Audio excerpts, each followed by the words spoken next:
Hey there, and welcome. I'm Anna Hartman, and this is Unreal Results, a podcast where I help you get better outcomes and gain the confidence that you can help anyone, even the most complex cases. Join me as I teach about the influence of the visceral organs and the nervous system on movement, pain, and injuries, all while shifting the paradigm of what whole body assessment and treatment really looks like. I'm glad you're here. Let's dive in. Hello. Welcome to another episode of the Unreal Results podcast. I laugh at the beginning because I've changed the lighting in here. I've changed door open, door shut, which I guess is technically changing the lighting. I moved my microphone around. And then finally I was like, maybe it's the color shirt I'm wearing. So then I switched to this gray top. I don't know. Sometimes it's like, also I'm using a new camera, so I got to get used to like the video and the lighting. This is third world problems where you're like, really picky about the video. Like, I wish I could put a filter on it, but whatever. Here we are. The last episode I filmed, I talked about the lateral line. It was called Lateral Line Love. And I was like, we'll link in the show notes this episode about the piriformis and you can learn more. And then Joe was like, Anna, I don't think there's an episode. He's like, if there is, I'm not sure which one it is. Could you help me out? And I looked through our episode list, which is a lot of episodes so far, like almost 100. How exciting is that? And yeah, sure enough, it wasn't there. And so I'm sure that I've talked about it inside other episodes that weren't specifically about it. And we linked those in the show notes of that episode. But then I was like, wow, I guess that Piriformis episode is just like literally in my head still. So surprise, surprise. That's what this episode is about. So just going to go over briefly a little bit more about the piriformis that I touched on in the last episode. So if you haven't watched or listened to that yet, it was called A Lateral Line Love, and you're going to want to listen to that too. So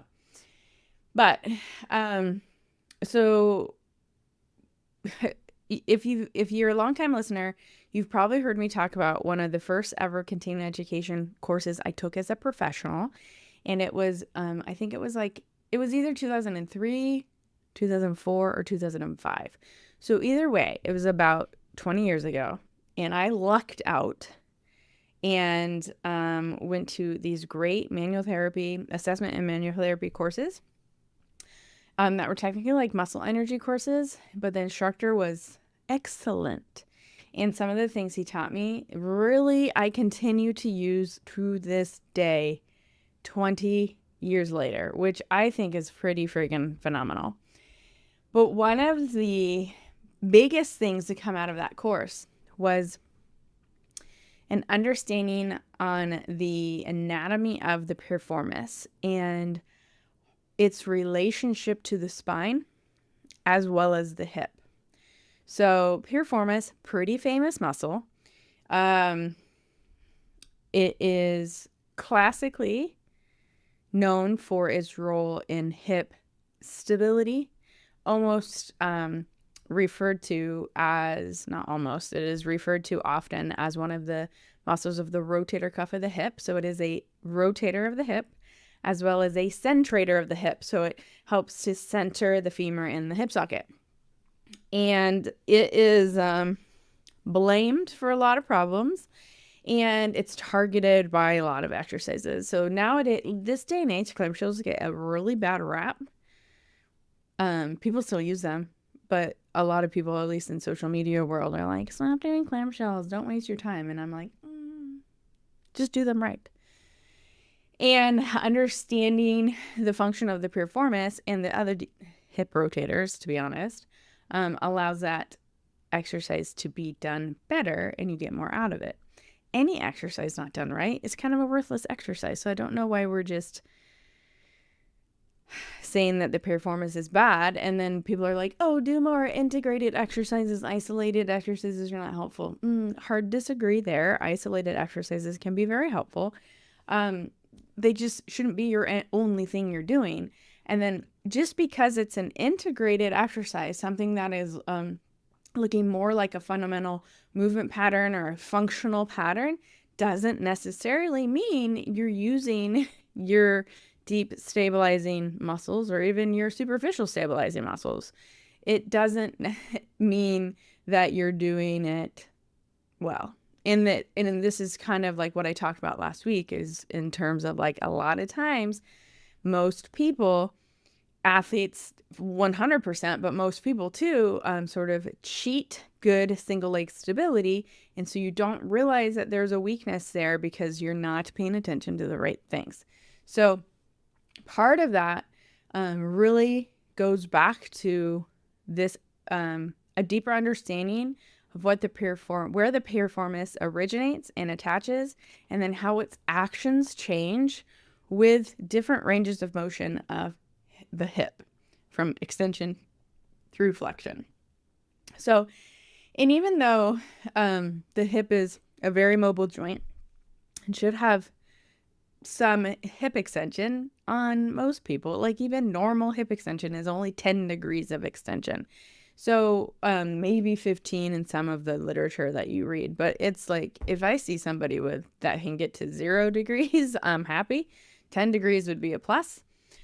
So just also remember, when we're talking about hip range of motion, most of the time, I mean, we're talking about degrees of flexion and then a little bit of extension. So anyways, as the hip moves through those degrees of flexion, the role of the lateral stabilizers and external rotators and internal rotators often change.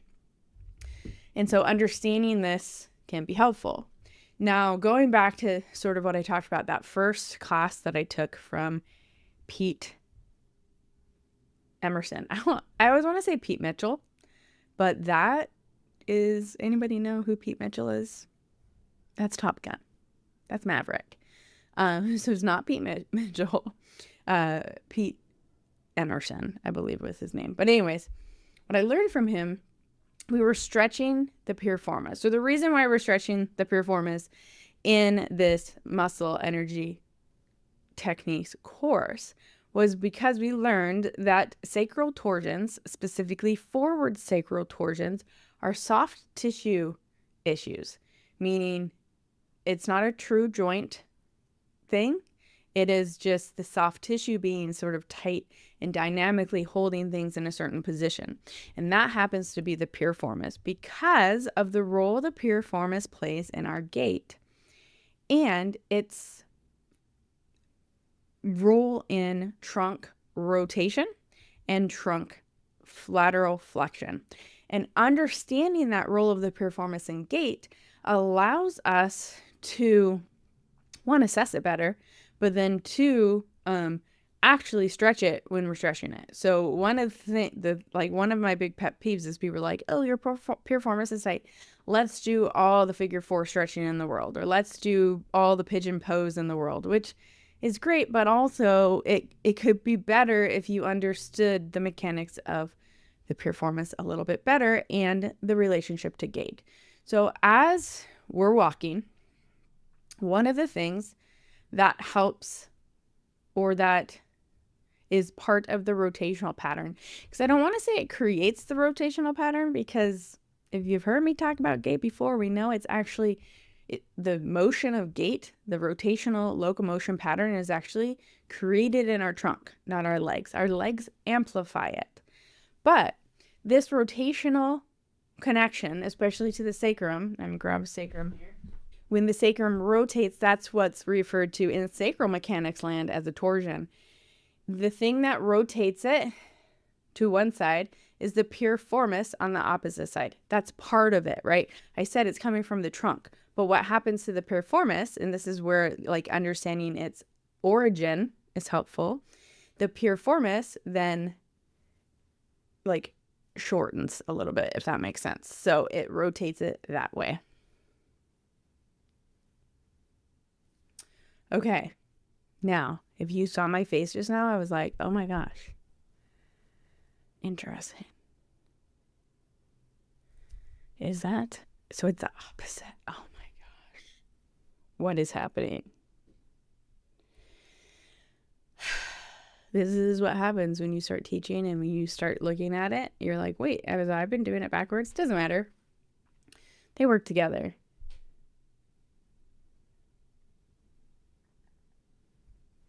If it's a right forward sacral torsion, it's usually the left that's tight.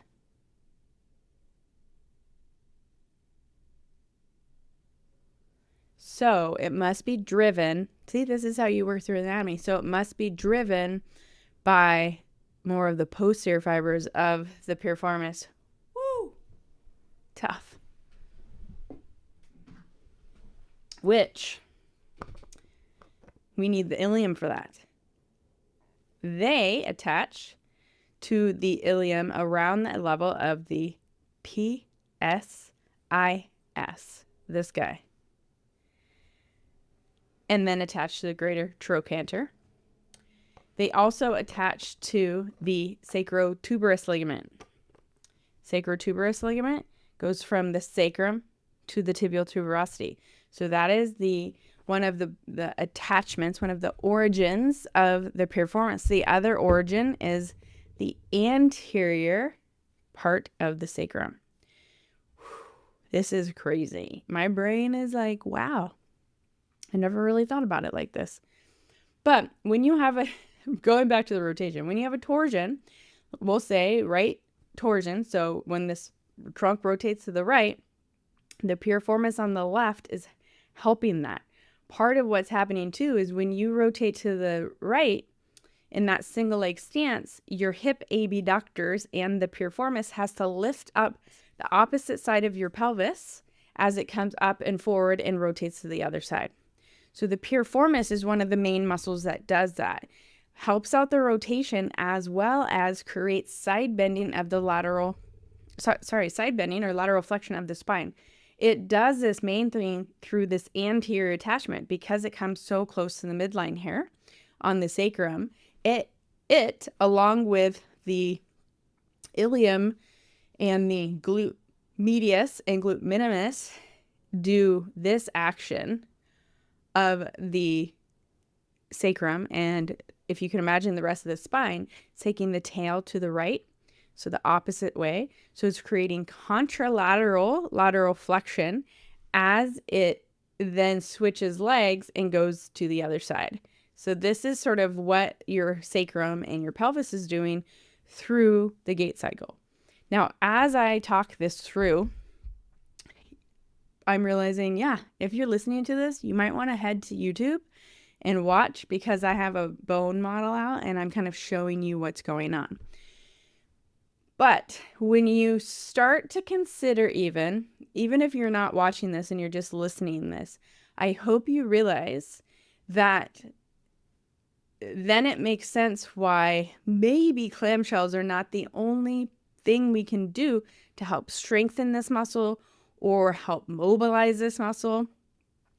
It is a piece of it because the muscle is more complex and it has a lot to do with also, is the leg fixed on the ground as described of now the function through the gait cycle, or is it the leg more open chain and not fixed to the ground? When the leg is more open chain, then it's different. Now, instead of the action being on the sacrum, the action is going to be on the leg and the hip joint itself.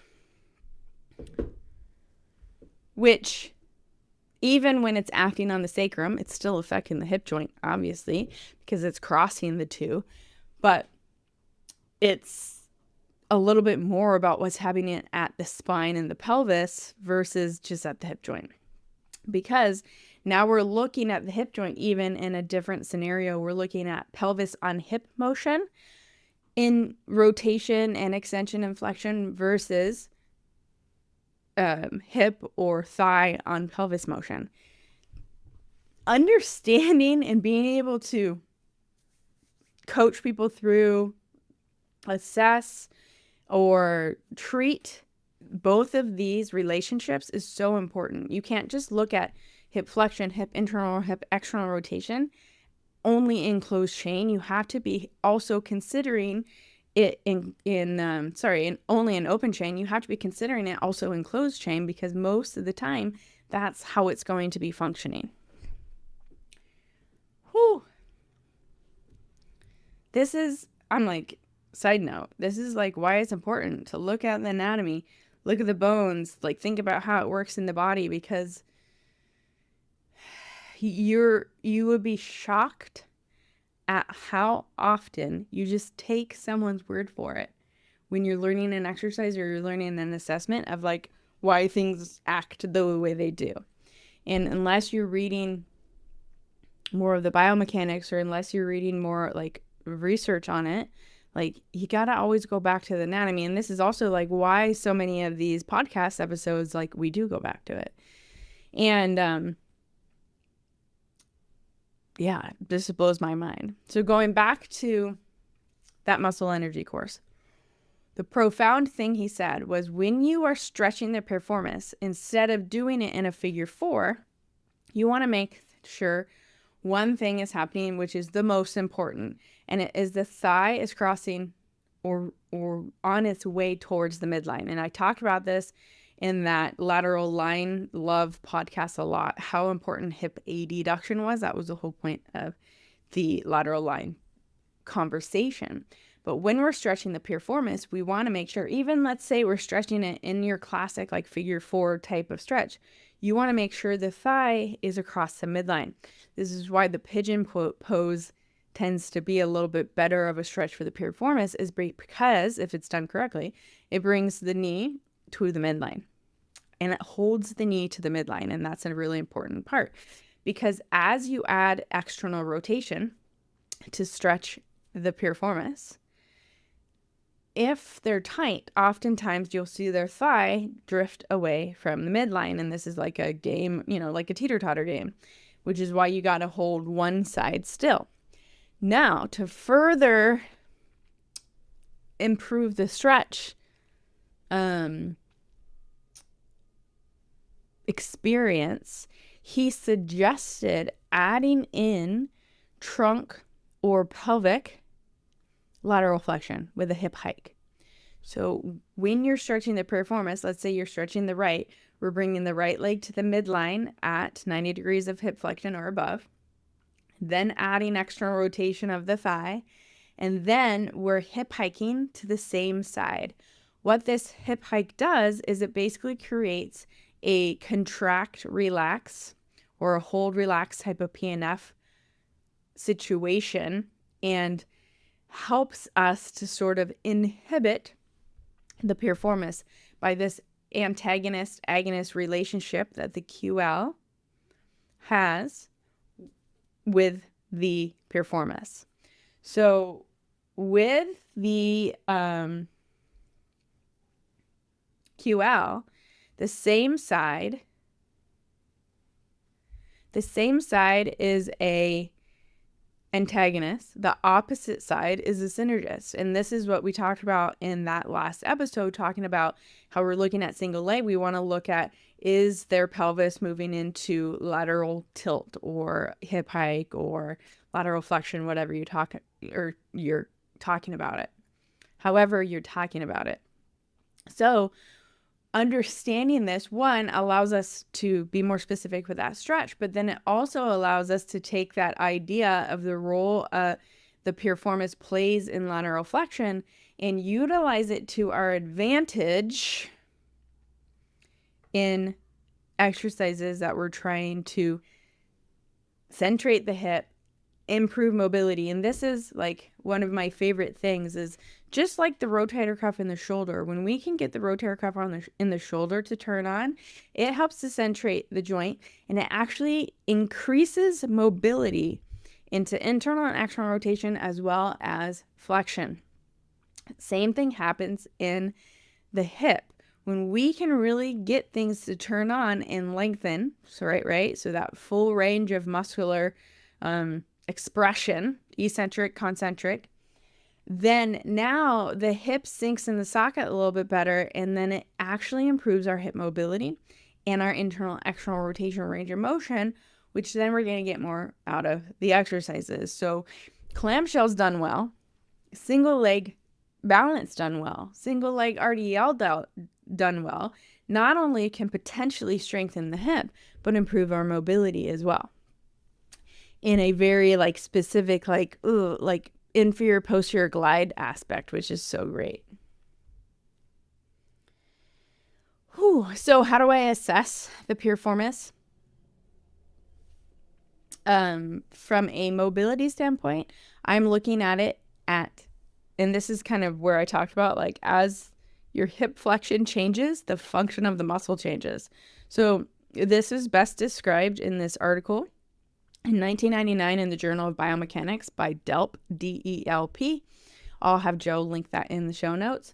But what we learned there is that, and this is this is not new, it shouldn't be any new information, but, and I kind of talked about it if you were following me on that analysis of the gait and the differences in open chain versus closed chains, I already talked about it. But basically, when the leg is in neutral, 0 degrees of hip flexion or extension, the piriformis is a powerful external rotator and hip abductor.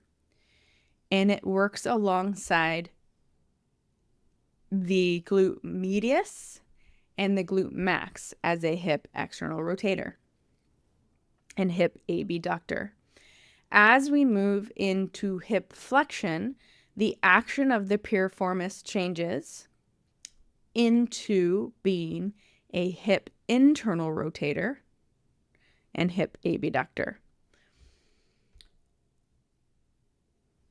So when we assess it, I assess it in a supine position with passive hip adduction and passive hip internal rotation. And then I also go into 90 degrees of hip flexion, and now I test it with hip external rotation, right? So I'm checking internal rotation at 0 and external rotation at 90. And you can look at it in prone too if you don't like the supine position, but I prefer supine because a lot of times when somebody's laying in prone, they actually don't have that much hip flexion, and so you're getting kind of like faulty information. So those are good indications. If anything too, I feel like the hip adduction piece is a little bit better of assessment. And then two, I'm looking at the sacral torsion. So I am looking at that in prone, but I can put pillows under if they don't have full hip extension, but I'm looking at like what's happening in their sacrum too. Do they have a forward sacral torsion? And you know you have a forward sacral torsion when the sacral sulcus on one side is deeper than the other, but then they go up on their elbows, they move into extension and it goes away. That's a true forward sacral torsion, and the piriformis is implicated in that. Now I'll also check hip adduction in that supine hip flexion at 90 degrees too, because I want to get an appreciation of like, is this just piriformis or is there some glute max resistance as well? I'm always kind of trying to weed out like what muscle this is. And that Delp article is a really helpful article to sort of like think through all the different pieces, because of the 18 hip muscles, 15 of them reverse their action from external rotator to internal rotation as you move through hip flexion. Whew. So let me check my notes and make sure I like shared everything I want to share about this. We talked about how it's a lateral flexor of the spine, along with glute med and glute minimus. Fun fact about glute med, the anterior fibers are an internal rotator. So when it's just using anterior fibers, you're going to see hip abduction and internal rotation, which we talked about that during the lateral align love thing, as it's like one of the movement dysfunctions that I'm looking for. I want, when I'm testing just true hip abduction, I want the whole shebang. So I shouldn't see internal rotation. I see internal rotation when the anterior fibers are dominating or TFL is dominating, which they kind of go together. They're actually innervated by the same nerve too, so that makes sense.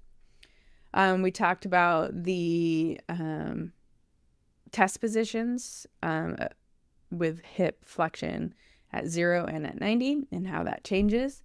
We talked about how it is a centrator to the hip joint. This is not on its own. This is along with glute minimus and the glute minimus and the rest of the deep hip rotators, which I like the mnemonic P, go, go, Q. So P is the piriformis, go is gemelli superior obturator externus, and then gemelli inferior obturator internus, and then Q is the quadratus femoris. So those are the hip rotators. They are all centrators of the joint because they attach from either the sacrum and the ilium to the greater trochanter. The piriformis is innervated by two little spinal nerves from S1, S2. The anterior rami of the spinal nerves make up this nerve called nerve to the piriformis. So I find that, I don't know if I find that interesting. I just find that interesting that it's like a very high up on the sacral plexus and the spinal nerves. So it is not actually part of the nerves that are integrated with the lumbosacral plexus. It's just the sacral plexus. We already talked about the origin, but just to reiterate, it's the anterior surface of the sacrum between S2 and S4. And then the gluteal surface of the ilium near the PIIS, as well as the sacrotuberous ligament. So those are powerful parts of what creates some of that torsion as well, though the lateral flexion is probably more driven from the anterior fibers of it. It attaches, like I said, to the greater trochanter. Its arterial supply is the gluteal superior and inferior gluteal artery, as well as the internal pudendal artery. And so, we talk about pelvic floor stiffness quite a bit, and this can affect the piriformis, right? Because if the blood flow is affected, it's going to really affect function of the muscles. And then we often talk about, I'm not sure on the podcast, but we talk about the piriformis as a common entrapment site for the nerves to and vascular structures to the lower extremity. And you actually have entrapment sites on both sides of the piriformis, the superior side or the supra-piriformis area and the infrapiriformis area.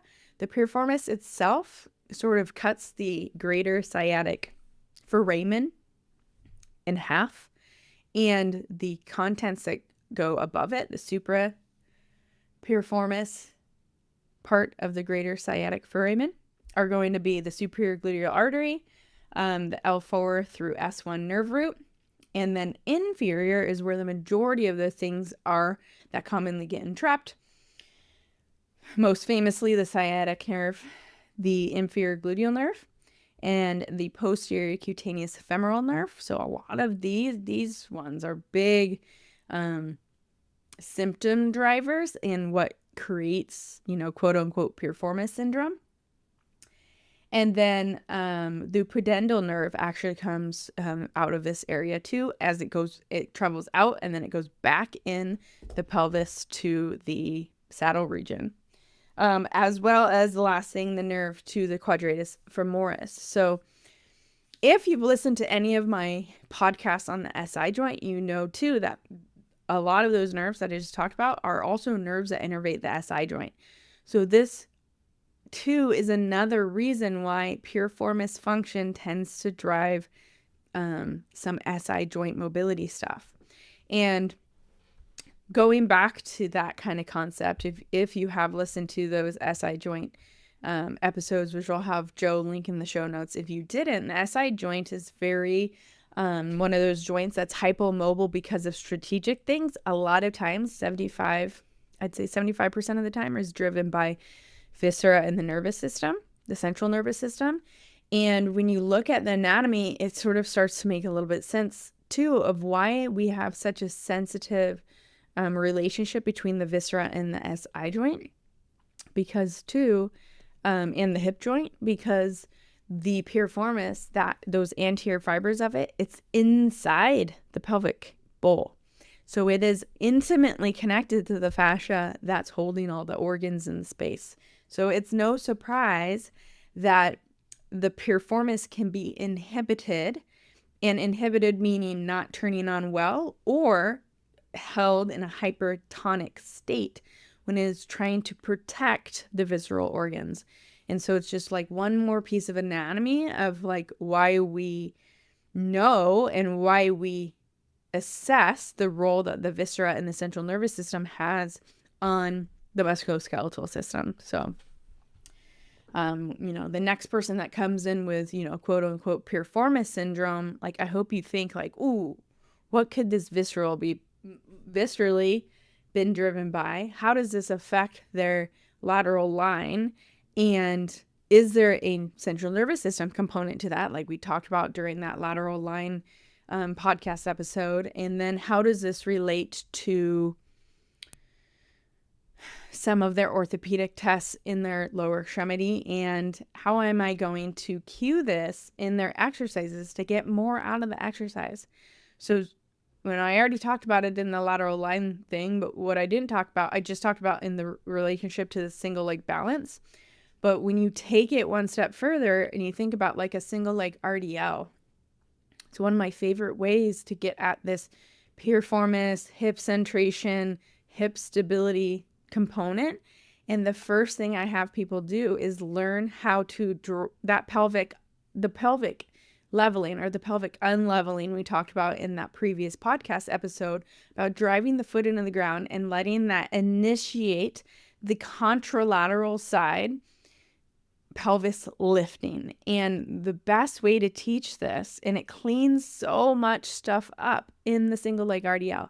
Think about how many times you've tried to cue people to square up their hips, to straighten their leg, or to keep their knees soft, to like not twist around like a windmill. And if you put a band on their other leg and opposite shoulder, it helps to facilitate that lateral flexion to the opposite side, and it sinks them in that hip, and it allows for them to go through that full range of hip flexion with really good rotational control. And if you're adding in like a T-hip mobility or a Warrior 3 aspect, oh my gosh, it's so easy for them now. And then all you have to really pay attention to is keeping their length on the side of the leg that's moving in the trunk and side bending on the opposite, and it cleans people's movements up so good. So I've shared that exercise on Instagram, so I'll make sure Joe links that in the show notes, and so you can see that too, as well as the single leg balance video on Vimeo I have. So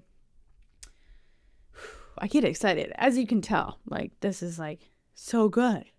Because the better you can understand this, the simpler the exercises are. And then, man, the sky is the limit for the client taking this movement pattern into everything they do and maximizing the most out of the strength and the mobility and that kind of thing. So, but we can't forget, like I said, those initial pieces of first determining it, right? Using the LTOP to determine, like, is this a visceral or a nervous system reason why things are not moving well, activating well, and then knowing how to assess it, knowing how to treat it.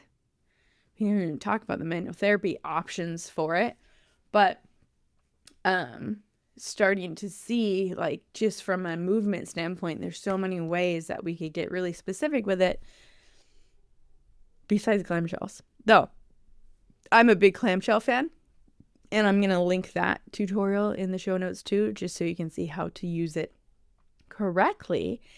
And using the same concept. So you're going to see in that video how I use these same concepts of what's going on with the spine and lateral flexion and how that can like significantly improve the movement experience. And then I have one blog post on the Piriformis stretch. So if you want to add that in, you're never going to have to do figure 4 again. It's great. So anyways, that's it. Hope you had a great Christmas. And I think this episode is going to drop on New Year's Day. So enjoy New Year's Day and go Ducks, because we're in the Rose Bowl. All right. See you next time.